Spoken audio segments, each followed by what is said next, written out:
Come near, you nations, and listen. Pay attention, you peoples.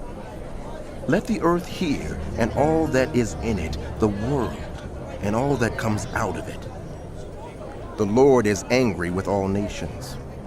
His wrath is on all their armies. He will totally destroy them. He will give them over to slaughter. Their slain will be thrown out. Their dead bodies will send up a stench. The mountains will be soaked with their blood.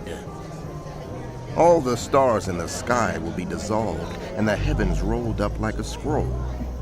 All the starry host will fall like withered leaves from the vine, like shriveled figs from the fig tree. My sword has drunk its fill in the heavens. See, it descends in judgment on Edom, the people I have totally destroyed. The sword of the Lord is bathed in blood. It is covered with fat, the blood of lambs and goats, fat from the kidneys of rams. For the Lord has a sacrifice in Bozrah, and a great slaughter in Edom, and the wild oxen will fall with them, the bull calves and the great bulls. Their land will be drenched with blood, and the dust will be soaked with fat. For the Lord has a day of vengeance, a year of retribution to uphold Zion's cause. Edom's streams will be turned into pitch, her dust into burning sulfur.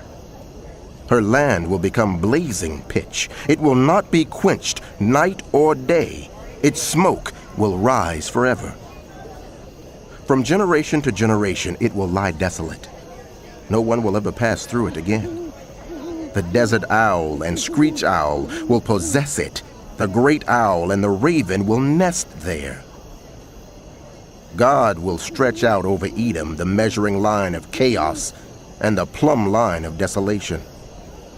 Her nobles will have nothing there to be called a kingdom. All her princes will vanish away. Thorns will overrun her citadels, nettles and brambles her strongholds.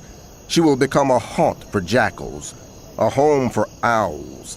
Desert creatures will meet with hyenas, and wild goats will bleat to each other.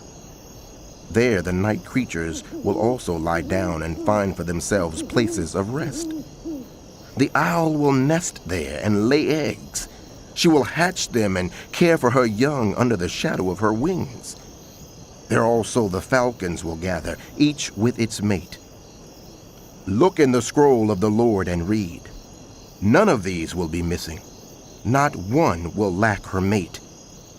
For it is his mouth that has given the order, and his spirit will gather them together. He allots their portions. His hand distributes them by measure. They will possess it forever and dwell there from generation to generation.